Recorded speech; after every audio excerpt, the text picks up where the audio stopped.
안녕하세요. 3년 전 초고속으로 이혼을 하고 현재는 재혼까지 성공한 30대 여성이에요. 얼마나 빠르게 이혼했는지 궁금하신가요? 결혼 1년도 안 돼서 이혼했어요. 사랑해서 결혼했으면 3년은 버틸 법한데 그게 안 될 정도로 힘든 생활이었거든요. 이혼을 하고 나니 결혼에 대한 제 생각이 많이 바뀌게 되더라고요. 모든 이혼에는 이유가 있고 그 사람만이 가지는 고통이 있다는 것도 알게 됐죠. 지금 생각해보면 다 지난 일이지만 잊혀지지는 않아요.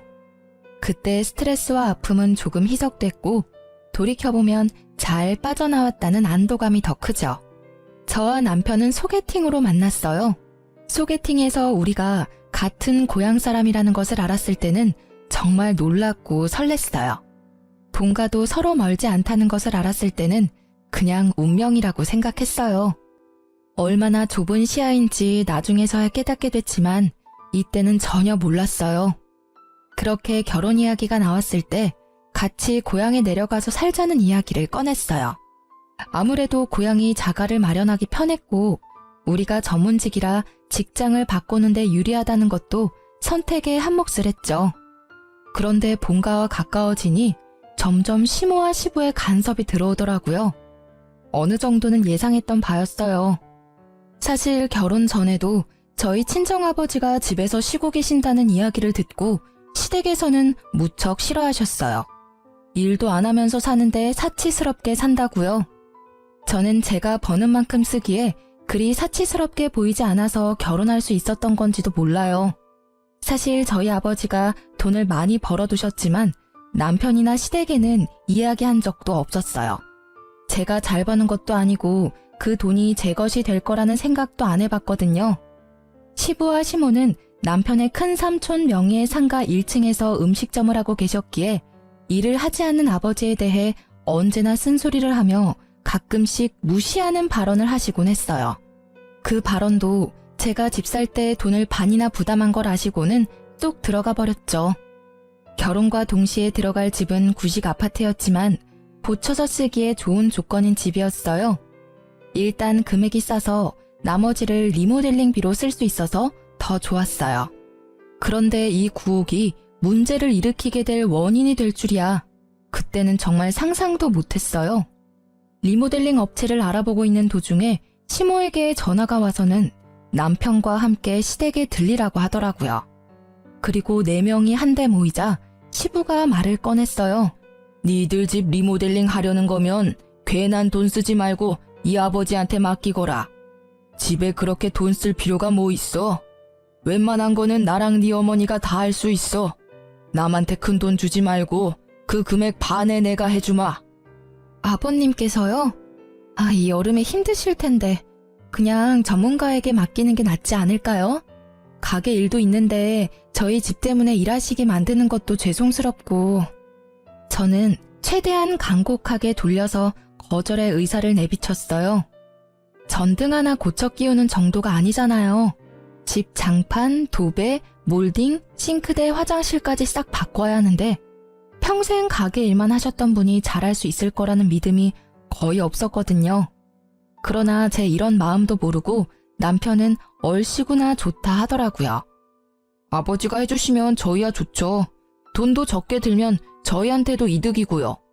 자기야, 아버님 일하시다가 다치기라도 하시면 큰일이잖아. 이 부분은 좀 더 생각해보고 나서. 그럴 필요 뭐가 있어? 어차피 예산도 빠듯하잖아. 결국 그 자리에서 남편이 선뜻 대답하는 바람에 저는 아무런 반론도 하지 못하고 돌아와야 했어요.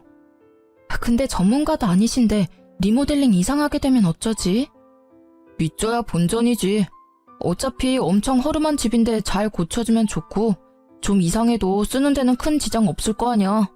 돈 굳으면 좋은 거지. 원래 2천 예상했었지? 1,000 정도면 돈도 많이 남고 좋지 뭐. 그리고 공사가 시작됐어요. 두려움에 두근대는 제 마음과 달리 시부와 시모는 거침없이 공사를 하시더라고요. 그리고 한 달이 지나고 공사가 끝났어요. 처음 집에 들어갈 때까지만 해도 그럴듯해 보였어요. 그런데 보름이 지나면서 여기저기서 문제가 발생했어요. 안방 도배가 흘러내리고 거실 장판이 쭈그레지는 건 정말 사소한 거였어요. 싱크대가 역류하는 건 어떻게 된 건지 알아볼 수 없을 정도였죠. 그리고 그즘 아랫집에서 저희 집에 찾아왔더라고요. 화장실 쪽에 누수가 있는 것 같으니 확인해봐야 할 것 같다고요. 결국 전문가를 불렀고 공사 어디서 했냐고 이렇게 허술하게 공사하는 사람이 어딨냐며 난리가 났어요. 차라리 그냥 리모델링을 하지 않는 게 나았을 걸 하고 후회가 되더라고요. 결국 이래저래 재공사에 들어가기로 했어요. 하지만 공사 날짜도 당장 잡히지 않아서 그 집에서 며칠을 더 보내야 했죠. 화장실도 제대로 못 쓰고 스트레스 받고 있는 저를 더욱 짜증나게 만드는 건 이 일의 원흉인 시모의 행동이었어요. 시모는 하루가 멀다 하고 제게 전화하기에 바빴어요. 얘, 너 이렇게 입 싹 닦는 거니? 공사해줬으면 공사비를 줘야 할 거 아니야. 어머님, 죄송한데 저희 지금 재공사해야 해서 예산이 빠듯해요. 일단 지금 공사 끝나고 이야기하시면 안 될까요? 재공사? 아주 기가 막혀서. 마음에 안 들어서 재공사하는 거야? 마음에 안 드니 돈도 못 주겠다 이거지? 그런 거 아니에요. 정말로 예산이 어느 정도일지 몰라서 그래요. 변명 같은 건 다 필요 없다. 당장 돈 줘.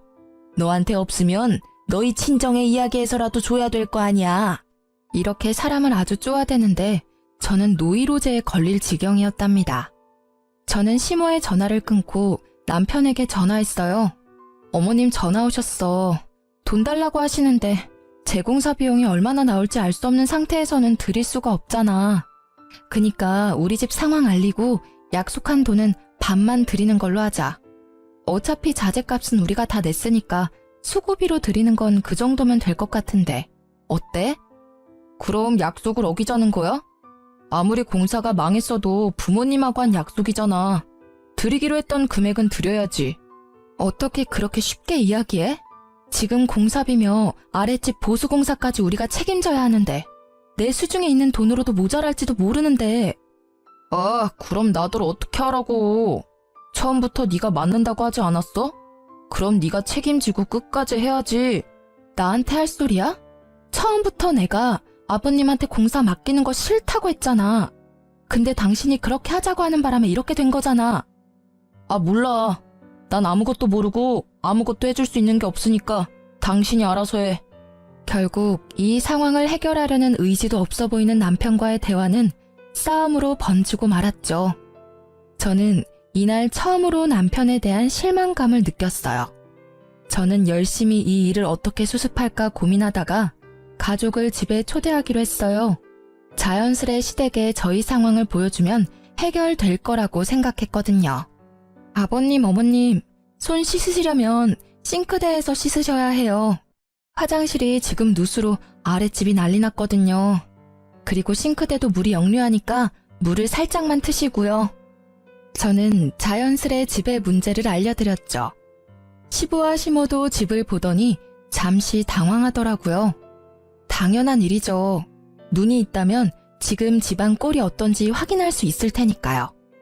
아이고, 집 사서 들어오더니 이렇게 집을 막 쓰니. 세상에 얼마나 험하게 썼으면 집이 이 모양이야? 너 그렇게 안 봤는데 물건을 이렇게 아껴 쓰지 않으면 어떡하니? 저는 너무 당황했어요.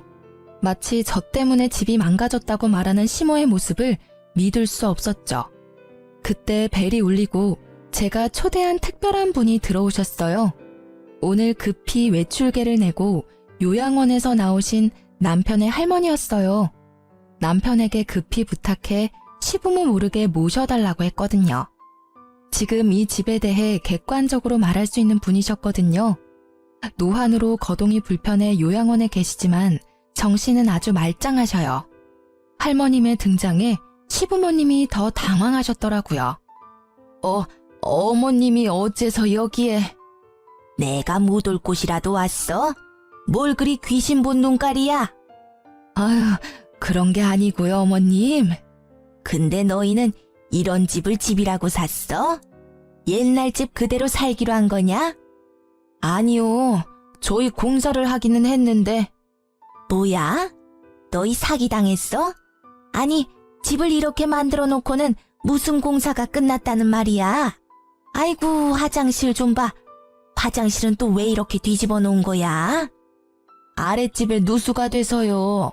원인을 찾으려고 이래저래 하다 보니. 어떤 놈들이 남의 집을 이따구로 만들어 놓은 거야? 우리 손주가 야무진 줄 알았더니 그런 놈들한테 홀랑 당했어? 이래서 어린 사람들 뭐 할 때는 조심해야 해. 어른들한테 잘 물어서 해야 하고. 졸지에 사기꾼이 되어버린 시부와 시모는 입이 쏙 들어가 버렸어요. 저는 시부와 시모를 생각해서 두 분이 이 일의 모든 원흉이라는 말은 하지 않았어요. 그렇게 집들이가 끝나고 시부와 시모는 돈 달라는 말은 한마디도 하지 못하고 그대로 돌아갔어요. 그런데 이번에는 남편이 저한테 따지더라고요. 너 진짜 못됐어. 어떻게 할머니를 모셔와서 부모님한테 그런 말씀을 듣게 할 수가 있어? 괜히 긁어부스럼 만드는 게 좋아? 앞으로도 계속 볼 사이인데 이런 식으로 하면 어떡해? 아니, 그러면 어머님이 달라는 대로 다 줘야 하는 거야? 어머님도 아셔야지. 집이 이 꼴이 되어서 돈이 얼마나 많이 들지를. 자기는 자기 돈이 아니라서 그렇게 느긋할지 모르겠는데 나는 내 돈에서 빠져나가는 거라서 엄청 신경 쓰이거든? 내가 하는 일이 싫으면 당신 혼자 여기 살아. 난 친정 갈게. 대신 이 집 재공사 안 해줄 거니까 자기가 알아서 하고. 됐지? 결국 이 말까지 꺼내고서야 남편은 입을 꾹 닫았어요. 그렇지만 그 눈에는 하고 싶은 말을 못해서 잔뜩 심술이 들어가 있더라고요. 저도 재공사 비용 때문에 신경 쓰였던 터라 애써 그 모습을 무시했어요. 그리고 공사는 무사히 끝났어요. 다만 애초에 리모델링 비용이 2천만 원이었는데 재공사를 하게 돼서 5천만 원으로 늘어났다는 게 슬픈 일이었죠. 게다가 아랫집 누수 피해 보상으로 들어가는 돈도 만만치 않아 남편에게 반 정도는 내달라고 했어요. 아랫집 누수된 거 피해 보상 비용 반만 부담해줘. 나 혼자 감당하기엔 너무 큰 돈이라서 자기도 내야 할 것 같은데? 난 돈 없어. 미리 이야기하지 그랬어? 아니, 누수 피해 발생한 거 한 달 전이거든? 당연히 예상할 수 있는 문제고. 아니, 그것보다 당신이 아버님한테 시공 맡기는 바람에 생긴 일들이잖아. 왜 그렇게 당당한데? 알았어. 살면서 돈 생기면 줄게. 그럼 되잖아. 일단 지금은 당신 돈으로 내라고. 그래, 그럼 이건 내가 다 부담할 테니까 어머님한테 드려야 할 돈은 당신이 책임져. 그럼 됐지? 남편은 의외로 가볍게 고개를 끄덕였고 결국 저는 모든 비용을 부담해야 했어요. 그래도 같이 살 집이니 남는 건 있을 거라는 생각으로 눈물을 머금고 돈을 냈어요. 그래도 다행인 건 리모델링 재공사가 너무 잘 돼서 집안이 너무 쾌적한 신식으로 바뀐 점이었어요. 그리고 그 사건 이후 시모는 틈만 나면 저를 잡아먹으려고 안달이 난 사람처럼 굴었어요. 제가 일부러 공사비를 주기 싫어서 자신들을 물먹였다고 여기는 듯 했죠. 저는 몇 번을 시모에게 이 문제는 남편과 상의하라고 했지만 제 말을 들을 생각조차 없어 보이더라고요. 그 와중에 집들이의 조모를 소환한 저를 시부가 불러서는 며느리의 자세, 시댁을 모시는 자세에 대해 일장 연설을 하셨어요. 너는 그게 문제다. 어른을 모시는 자세가 안 돼 있어. 어떻게 어른이 있는 곳에 더 높은 어른을 모셔와서 사람을 무안하게 만들 수가 있는 거냐? 네가 생각이 있다면 그런 짓은 하지 말아야지. 어떻게 할머니를 모셔오는 그런 발칙한 생각을 할 수가 있어? 네가 며느리가 아니었다면 이렇게 따끔하게 혼낼 필요도 없었을 거다. 다 너를 위해서 하는 말이니 고깝게 듣지 말고. 그 말들이 왜 저에게는 그리 서럽게 들리는지. 억울한 저와는 반대로 남편은 뿌린 대로 거둔 거라며 시댁 식구들을 말려줄 생각도 없더라고요. 저는 이미 결혼에 대한 환상이 깨지고 현실에서 허우적거리고 있었어요. 그렇게 몇 달 뒤에 우편물이 하나 날아왔더라고요.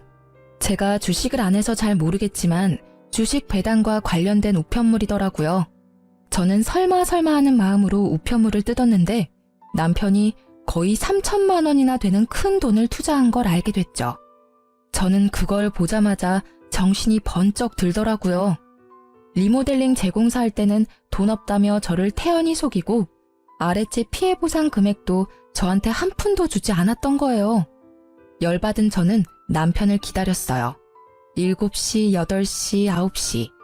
저녁 늦게야 들어온 남편은 평소와는 다르게 정적이 흐르는 집안 분위기에 들어오다가 잠시 멈칫하더라고요. 도둑이 재발저린다고 제 얼굴을 보고는 슬쩍 눈치를 보고는 제게 오더라고요. 당신 이거 뭐야? 이만큼 돈이 있으면서 나한테 돈 한 푼 안 준 거야? 재공사할 때 돈이 얼마나 들었는지 알지? 그때는 돈 없다 하더니 지금이라도 재공사 비용 절반 나한테 줘. 안 줄 거야. 아니 못 줘. 지금 주식으로 거의 반을 날려서 지금 빼면 손해본다고. 손해를 보든 말든 내 상관 아니야. 나는 당신이 날 속였다는 게 화가 났고 당신에게 돈이 있음에도 내게 모든 책임을 전가해서 돈 한 푼 안 낸 게 화가 나는 거야. 아니, 도대체 이 돈이 어디서 난 거야? 그게 사실은 내 돈은 아니고. 설마 나 몰래 대출받은 건 아니지? 그런 거 아니야. 엄마 돈이라고. 엄마 돈. 뭐? 어머님이 그 돈을 왜 당신한테 주신 건데? 우리 리모델링 할 때 쓰라고 주신 거라고. 아니, 내가 좀 부풀려서 돌려드리려고 했지. 나도 집이 이 꼴이 될 줄 알았겠어? 그냥 진짜 해프닝이고. 야, 그게 더 나쁜 거거든? 너 지금까지 내가 얼마나 어머님한테 시달렸는지 알고 있었잖아. 어머님이 돈 달라고 한 이유가 여기 있었네. 당신 진짜 너무한다. 어머님이 준 돈을 몰래 혼자 꿀꺽한 것도 모자라서 어머님이 달라는 돈까지 나한테 주라고 한 거였어? 저는 그제야 시모가 빚쟁이처럼 제게 돈 달라고 했던 이유를 잘 알게 됐어요. 시모와 시부가 집 살 때 돈 보태준 게 없으니 공사비라도 보태주려고 하셨다고 하더라고요. 남편보다 제가 돈을 더 많이 써서 남편이 집에서 기죽어 살까봐 그랬다는 남편 말에 기가 차지도 않더라고요. 그런데 공사비로 남편에게 돈을 주고 나서 제가 가져온 견적을 보니 생각보다 공사비가 남는 것 같고 쉬울 것 같아 시부 시모가 해주겠다고 하고 돈을 다시 얼마쯤 받아가려고 하신 것 같더라고요. 시모는 아마 제가 그 돈의 존재를 알고 있으면서 그걸 저희끼리 다 가져가서 쓰려고 한 것 같다는 생각을 하신 것 같아요. 지금 당장 그거 정리해서 어머님께 돌려드려. 어머님이 나한테 어떻게 하고 계시는지 자기가 모르지는 않을 거 아니야. 나 계속 이렇게 살기는 싫다고. 제 말에 남편은 수긍하지 않겠다는 듯 입을 꾹 닫고 아무 말도 하지 않았어요. 내 말 안 들려? 하겠다는 거야 말겠다는 거야. 왜 이렇게 나한테 뭐든 다 떠넘기려고 하는 건데? 당신이 사고 쳤으면 당신이 해결을 좀 해. 그러다가 제가 화가 나서 쏘아대자 입을 열고는 되지도 않는 말을 하더라고요. 내가 알아서 하면 되잖아. 정리하라 마라 나한테 명령하듯이 이야기하지 마. 엄마가 나한테 준 돈이지 너한테 준 돈 아니거든? 진짜 재수도 없지. 내 친구는 부자 여친 만나서 결혼해서 팔자 폈는데 나는 이게 무슨 꼴이야. 능력 있는 여자는 바라지도 않으니까 잔소리나 제발 좀 그만해. 이딴 집에 들어오기도 싫으니까. 뭐? 네가 잘못했잖아. 그런데 왜 이렇게 당당한 건데? 이 미친놈아, 너 사이코야? 지금 내가 하는 말 중에 틀린 말이 하나라도 있어? 그럼 나는 전생에 뭔 죄를 지어서 네가 싼 똥 대신 치워줘야 하는 건데 이런 나도 재수가 없는 건 마찬가지 아냐? 부자 여친? 왜 네가 잘나려고는 생각 안 하는데? 나는 최소한 나한테 없는 걸 너한테 바라지는 않잖아, 나쁜 놈아. 제 말에 남편은 또다시 입을 닫더라고요. 저는 그게 더 열받았어요. 자기 말이 틀리다는 걸 인정하지 않는 남편 때문에요. 게다가 부자 여친 운운하는 것 자체가 정말 어이없고 불쾌한 일이잖아요? 아니, 그럴 거면 결혼을 왜 저랑 한 거냐고요. 지가 하자고 해놓고 이제 와서 저런 말을 하는 걸 보니 진짜 짜증이 확 나더라고요. 그리고 며칠이 지나지 않아 저는 또 제 한계를 시험하는 일에 부딪히게 됐어요. 시모가 시댁으로 저를 불렀거든요.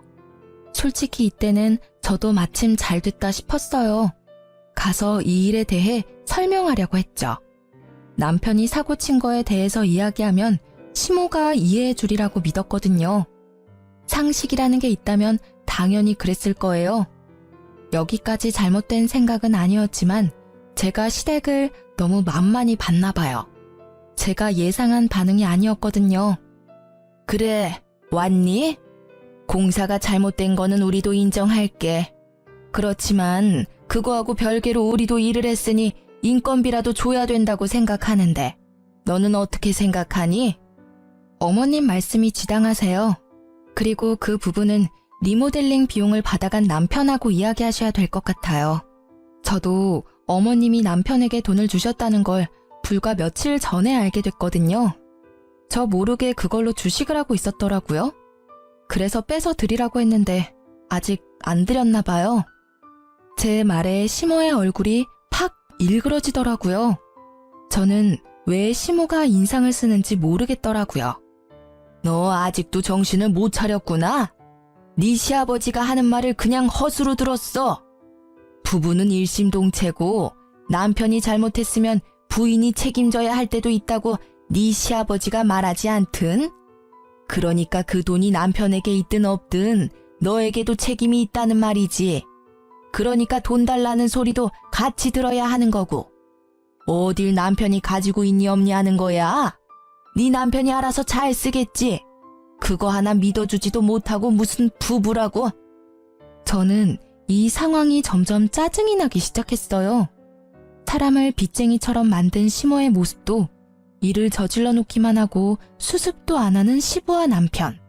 이 모든 시댁 식구들이 다 싫어졌어요. 팔은 안으로 굽는다는 말이 그냥 나온 말이 아니라는 걸 알게 해주는 시모의 반응에 저는 그 자리에서 바로 남편에게 전화해서 말했어요. 당신 어머님한테 빌린 돈 빨리 다시 돌려드려. 지금 어머님 댁인데 어머님이 나더러 내라고 하시네. 내가 아랫집 누수 피해 보상이며 재공사 비용 다 낸 거 당신도 잘 알 테니까 이 부분은 어머님하고 당신이 알아서 잘 해결해줬으면 좋겠어. 그게 싫으면 내가 어머님한테 돈 드릴 테니까 당신이 아랫집 누수 피해 보상 금액 변상하던지. 마지막 최후 통첩 같은 제 말에 남편의 대답은 둘 다 싫다였어요. 그리고 저는 남편의 그 모습에 이혼에 대해 심각하게 고려하기 시작했죠. 제가 짜증나고 안 나고를 떠나서 일을 해결할 의지가 없는 남편의 모습에 실망했거든요. 그렇게 시모와 이야기를 나눈 뒤로 시모는 시도 때도 없이 다시 전화를 하기 시작했어요. 무시할 수도 없어 받고는 바쁘다며 끊기를 여러 번. 정말 노이로제에 걸리기 일보 직전이었어요. 그리고 친정엄마에게 전화가 왔을 때는 정말로 혼이 나가는 줄 알았어요. 설마 친정까지 가서 그런 짓을 할 줄은 몰랐거든요. 얘, 너 빨리 좀 와봐야겠어. 안사돈께서 여기 와서 난리야. 너 뭐 돈 안 들인 거 있니? 돈 내놓으라고 난리야. 이게 무슨 난리인지 모르겠어. 그 말에 저는 일하다 말고 연차 쓰고 곧장 친정 본가로 향했어요. 갔더니 시모의 바락바락 악쓰는 목소리가 밖에까지 들리더라고요. 무슨 딸을 어떻게 키웠길래 어른이 하는 말을 개똥으로 듣도록 키웠어요? 세상에 시어른 일 시켜먹고 돈 떼먹으려는 벼락 맞을 며느리가 세상에 어디 있어요? 여기 와서 이러지 마시고 애들이랑 이야기하셔야죠. 저희한테 돈 빌려준 것도 아니면서 왜 여기서 이러시냐고요. 이 집 딸이니 이 집 식구가 책임져야죠. 우리도 좋자고 이러는 거 아니에요. 저희도 좋은 마음으로 집 공사해준 거예요. 그러면 최소한 시어른 일한 만큼은 성의를 보여야죠. 공사가 잘 됐네 못 됐네 변명만 하면서 돈 돌려줄 생각도 하지 않고 저희도 진짜 마지막이라는 생각으로 여기 온 거라고요. 친정엄마와 시모의 실랑이에 저는 급히 문을 열고 들어가 엄마 앞을 막아서고는 시모에게 소리쳤어요. 그만하세요. 왜 여기 와서 이러세요? 제가 말씀드렸잖아요. 어머님한테 받은 돈은 남편이 몰래 숨기고 주식했다고요. 도대체 이런 법이 어디 있어요? 제가 가져간 돈도 아닌데 왜 저한테 달라는 거예요? 그 돈 한 번 만져보지도 못하고 알지도 못했던 돈이에요. 저한테 말씀하셔도 저는 드릴 수 있는 돈도 없어요.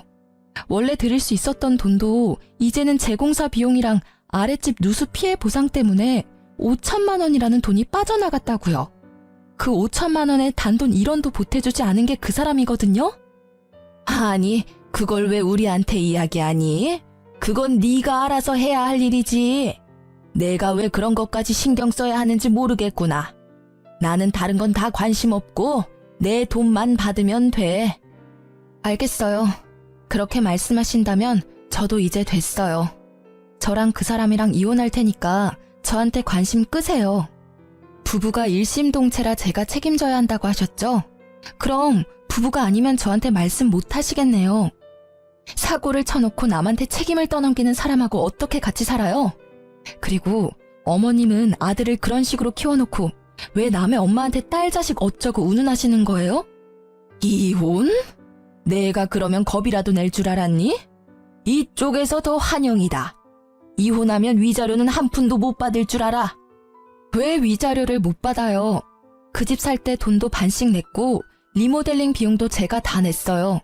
집값 오르면 다 제 덕이고 그것도 다 비용으로 재산 분할 가능하거든요? 터진 입이라고 말은 얼마나 잘하는지. 그래, 백수인 네 아버지가 잘도 그 돈 받고 좋아하시겠다, 응? 너희가 이혼하건 말건 나는 공사비 너한테 받을 거니까 그렇게 알아. 네 아버지 쓸데없이 몰고 있는 외제차 팔면 돈 좀 나오지 않겠니? 그거라도 팔아달라고 하던지. 아버지의 이야기에 저는 시모의 말을 정정해줬어요. 제가 결혼할 때는 말씀 못 드렸는데 아버지 백수 아니세요. 건물 하나 가지고 계셔서 임대료로 생활하시니까 백수처럼 보이신 것뿐이죠. 그래? 그렇게 돈이 많은데 딸 자식 결혼할 때 한 푼도 안 준 거야? 돈 많다니 다행이네. 어서 내 돈이나 내놔요. 지금 몇 달째 쫓아다니면서 이야기하는 줄이나 알아요? 저희 아버지는 조용히 모든 걸 다 보고 계셨어요.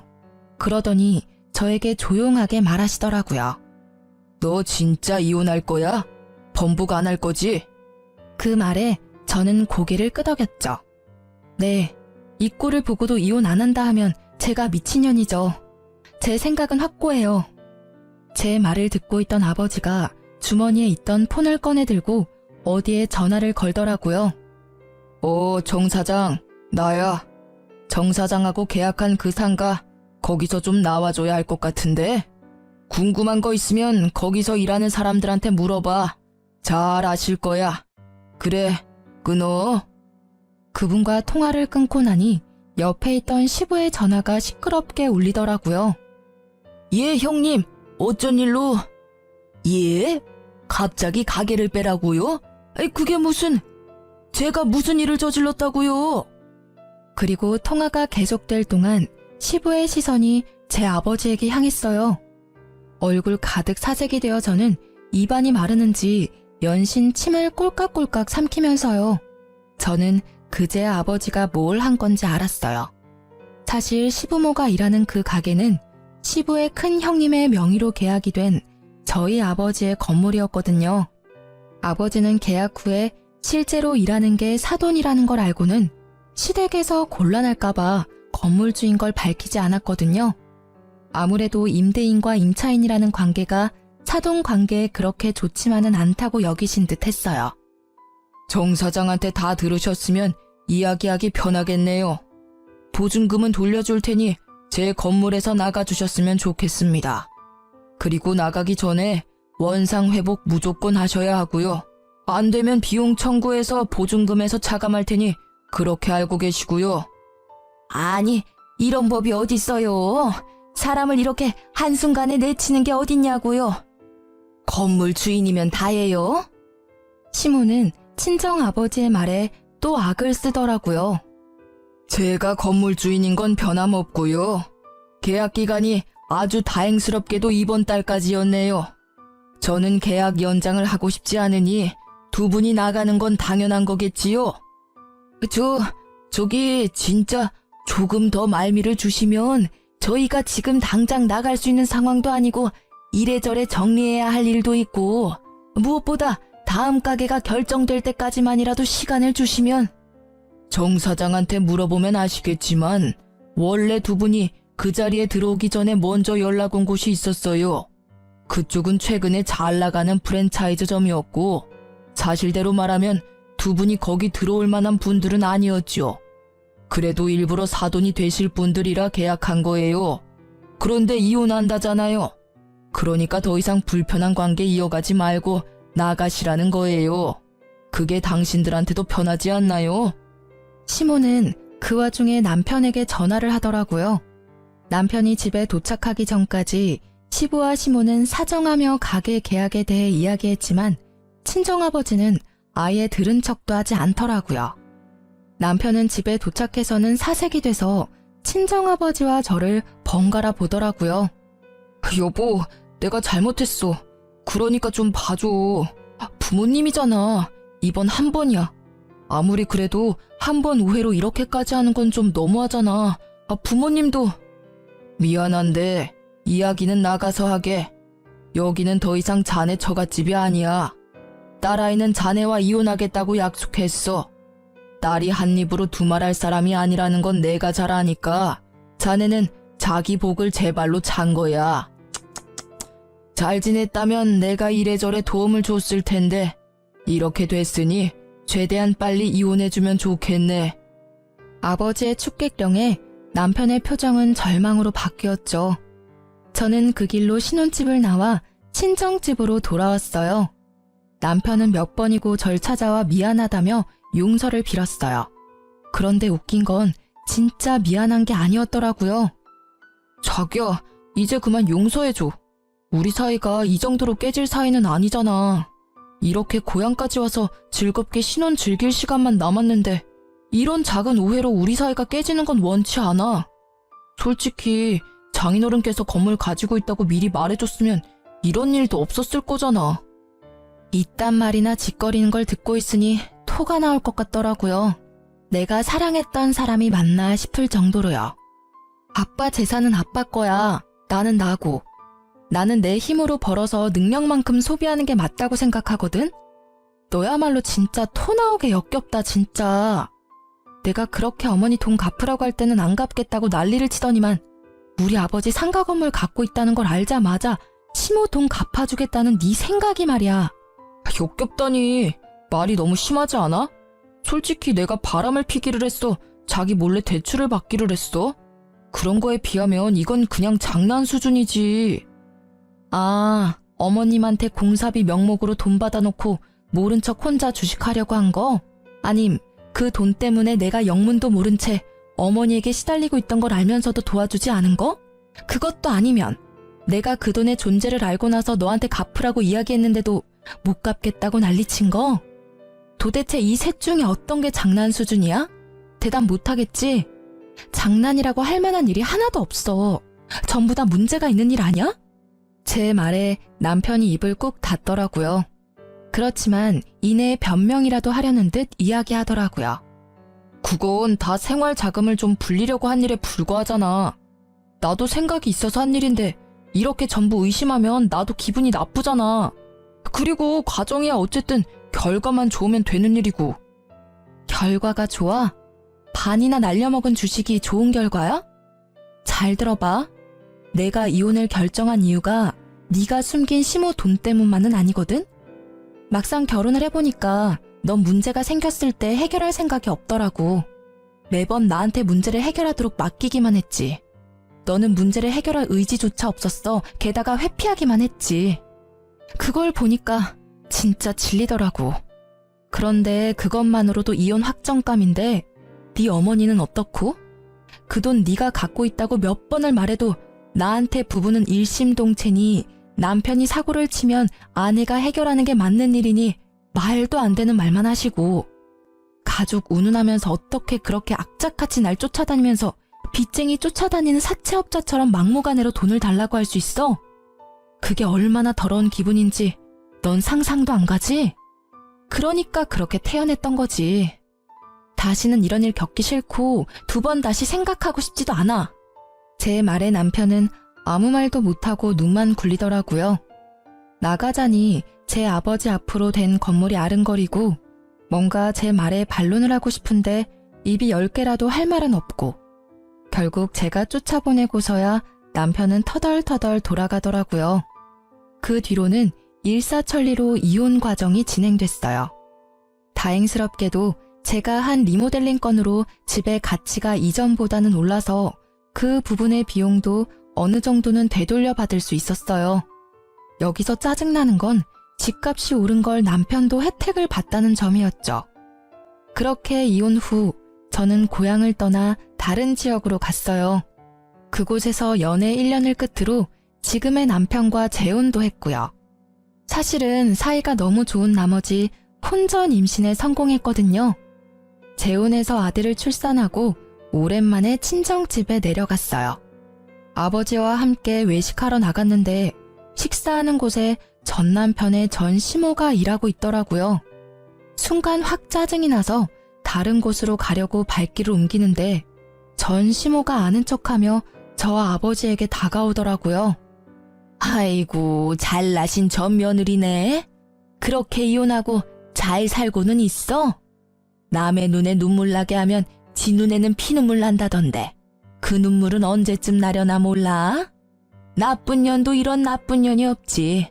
세상에 결혼한 지 1년도 안 돼서 돈 때문에 지압이 갖다 버린 년이 얼굴을 빳빳하게 들고 다니는 게 제대로 된 세상이야? 욕하지 마세요. 저랑 이제 그쪽 집안은 관련 없거든요. 관련이 없기는 왜 없어? 악연으로 똘똘 엮여 있는데. 남편 버린 년이나 돈 때문에 사돈댁 내치는 친정아버지나 다 똑같이 거기서 거기지. 사람 무시하고 잘 사는 사람 못 봤어. 하늘 부끄러운 줄 모르고 대낮에 뻔뻔하게 돌아다녀? 그만하세요. 제 친정에 돈 없다고 무시하고 구박한 것도 당신들이고 무엇보다 제가 받지도 않은 돈 어이없이 저한테 요구한 것도 당신들이거든요. 조용히 최소한 상식적으로 살았으면 이혼할 일도 없었을 거라고요. 하늘 부끄러운 줄 모른다고요? 그거 제가 할 말이거든요. 진짜로 부끄러워할 사람이 누군데 지금? 아니, 인연이 보자 하니까 사람을 만만하게 보고. 뭐? 왜 내가 부끄러워해야 해?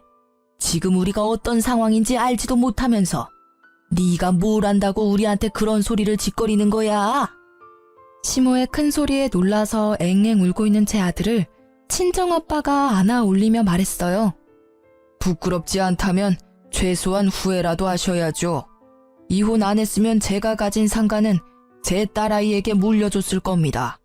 그러니 당신네 아들에게 가야 할 복은 그쪽이 스스로 날려버린 거나 마찬가지죠. 저는 제가 가진 상가를 우리 외손주에게 줄 거거든요. 마음을 좀 곱게 쓰셨으면 당신네 외손주가 제 상가를 받았을지도 모르죠. 뭐 결과적으로는 그렇게 되지 않아서 참으로 다행이기는 합니다만. 그 말에 시모의 얼굴은 후회와 짜증으로 일그러졌어요. 어쩌겠어요. 본인이 차버린 복인데. 실제로 제 아버지는 제 아들에게 모든 걸 물려주겠다고 하셨거든요. 처음에는 다 쓰고 돌아가시겠다고 하시더니 제게 아들이 생기니 마음이 달라졌다고 하시더라고요. 어쨌든 시모는 아버지 말에 결국 후회막심한 얼굴로 사라졌어요. 그 뒤로 본 적은 없어요. 다만 그 뒤에 들린 소식에 제 버릇 남 못 준다는 말이 생각나더군요. 전 남편이 재산 분할로 받은 돈으로 시부모와 함께 살 전셋집을 얻었다고 하더라고요. 그런데 한 달도 되지 않아서 연식이 오래된 아파트다 보니 또 집을 고치겠다고 했답니다. 전 남편이 말린 모양이지만 결국에는 또 싼 돈에 말려 허락한 듯해요. 그리고 시부가 집을 고친다고 이래저래 아무거나 만지다가 천장에 스프링클러를 잘못 건드려서 집 전체가 홀딱 젖어버렸다고 해요. 이삿짐을 그제야 다 풀었고 도배 장판도 주인 집에서 다 해줬다는데 결국 문제가 생겨버린 거죠. 이후에 고치는 데 드는 비용을 모두 변상하고 나서야 쫓겨났다고 하더라고요. 저희 신혼집 공사하면서 피를 봤는데도 결국 그걸 무시하고 다시 시부에게 일을 시켰다가 또 피를 보게 된 거죠. 이런 걸 보면 사람 참 변하지 않는다는 걸 느껴요. 분명히 그 고생을 했는데도 맡기고 싶은 생각이 왜 들었을까요? 그 사람들 생각은 이해할 수 없지만 이젠 저와는 상관없는 사람들이니 그러려니 해요. 다만 남편과는 비슷한 직종이 있다 보니 여기저기서 들리는 소식이 있거든요. 저와 이혼하고 몇 년이 지나도록 재혼은 못하고 있다고 하더라고요. 그럴만도 하죠. 그런 시댁에 누가 시집 가고 싶겠어요? 솔직히 소문내고 싶어서 소문낸 건 아니지만 둘이 비슷한 일을 하니 소문이 다 나버린 건 어쩔 수 없는 일이더라고요. 저는 아들 하나 낳고 잘 살고 있어요. 지금은 일 그만두고 아버지가 가진 상가의 관리인으로 일하고 있어요.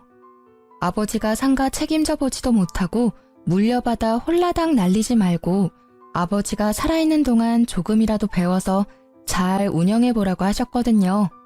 그 마음 씀씀이가 참 감사하더라고요. 그리고 그런 저를 응원해주는 현재의 남편의 자상함과 책임감이 저한테는 무척 힘이 되어줘요.